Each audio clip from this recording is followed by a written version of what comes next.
Bonjour à tous. Aujourd'hui, je voulais vous apprendre à utiliser la fonction de découpe par caractère spécial d'un texte. Explication.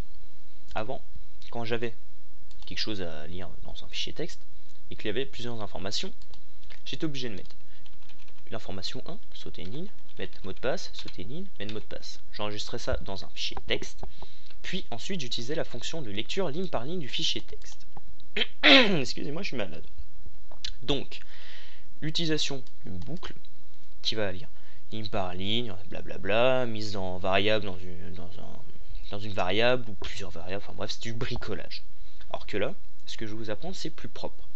Lecture du fichier texte et mise en variable. Donc on a besoin d'une variable où il y a le fichier qui est mis en variable, tout simplement, fichier dedans. Puis, lecture d'une fonction de découpe, utilisation d'une fonction de découpe par caractère et mise en variable tableau. En gros,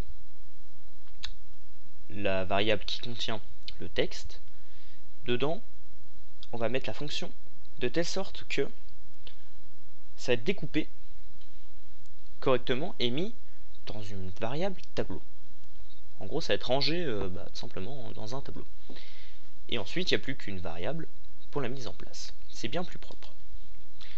Qu'est-ce qu'il y a tout simplement dans ce fichier texte? Qu'est-ce qui diffère? Ça vous ferait utilisateur, donc user, mot de passe, donc encore un caractère spécial, et pays.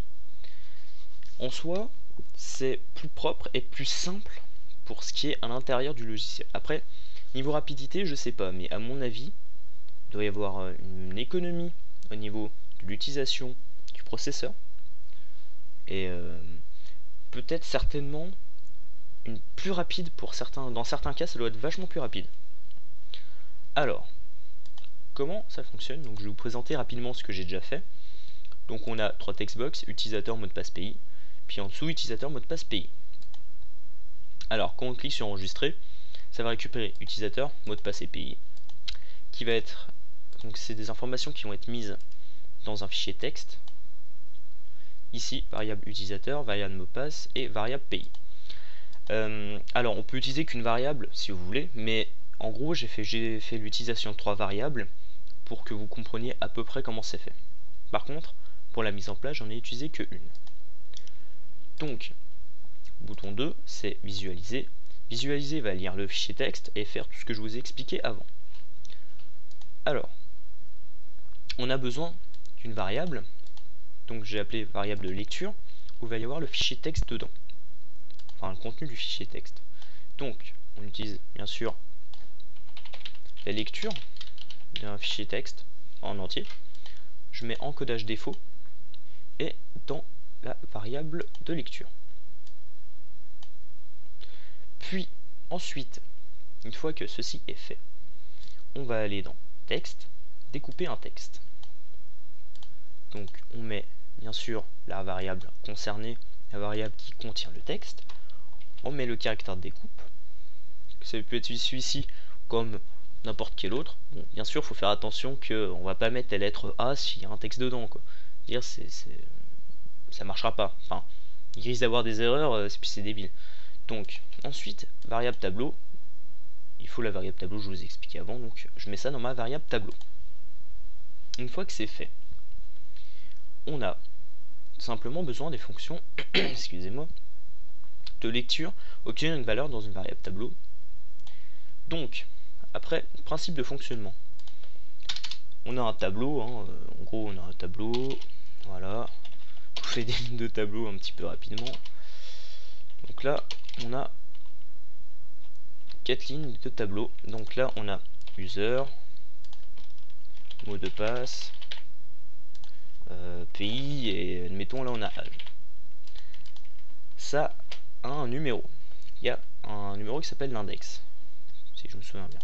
Oui, c'est l'index. Alors, la première ligne s'appelle 0. Donc en gros, la deuxième valeur, ça va être 1. Et la troisième, 2. Puis etc. etc. Donc là, ça va faire 3. Mais ça, je vais éviter de vous embrouiller avec. Donc, en gros, on va commencer par l'index 0 pour utilisateur. Voilà. Pour ce qui est de l'utilisateur pour ce qui est de l'utilisation, excusez-moi, d'une variable, c'est simple. Je mets tout ça dans une variable, j'appelle passe-tout. Je fais OK. Puis ensuite, je fais modifier la propriété dans contrôle. Le contrôle qu'il me faut, c'est tout simplement textbox 4, donc la propriété texte, où la nouvelle valeur, c'est... Qu'est-ce que je raconte? Oui, nouvelle valeur, c'est passe-tout.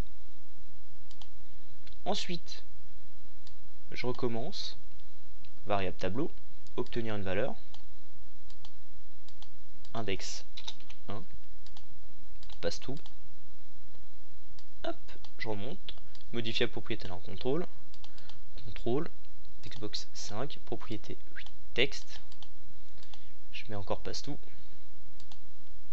puis je mets une dernière fois, variable, tableau, obtenir une valeur dans un variable tableau, blablabla, index 2, variable recevant, toujours passe-tout, ensuite je monte, je mets encore modifier la propriété d'un contrôle, le contrôle c'est textbox 6, propriété à modifier, hop, texte, je mets variable passe-tout, ok, bon après vous vous occupez pour faire le reste, etc. Là je vous apprends vraiment la base, c'est-à-dire passe-tout, moi à chaque fois que j'utilise une variable comme ça où je mets plein de choses dedans mais juste une fois, ce que je fais généralement c'est que j'ajoute, je vide, en gros ça fait obtenir, modifier, et là modifier, et je fais en sorte que modifier la valeur, après je fais modifier la valeur d'une variable, je choisis passe-tout et je mets rien, en fait en gros en valeur je mets rien dedans.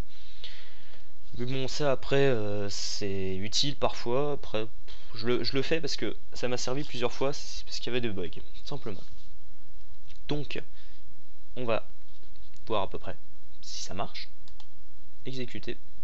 Utilisateur user, mot de passe passe, pays France. Donc je fais enregistrer, visualiser, user passe France. J'enlève France. J'enlève passe. J'enlève ça. J'enlève tout. Vous voyez, ça marche parfaitement. C'est rapide. Enfin, d'un côté, il n'y a que 3 valeurs. Bon. Donc c'est assez rapide. C'est assez simple à mettre en place. En plus, on peut encore réduire. C'est-à-dire que on récupère. Enfin, après, je crois que c'est que sur la version professionnelle.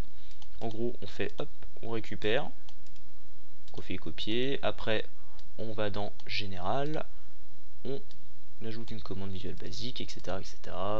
Puis en gros, en une commande visuelle basique, on met tout ça. Donc voilà, en espérant que ça vous ait plu, que ça puisse vous aider à aller plus vite dans la création de certaines choses, faire éviter les erreurs, etc. etc. Bon développement.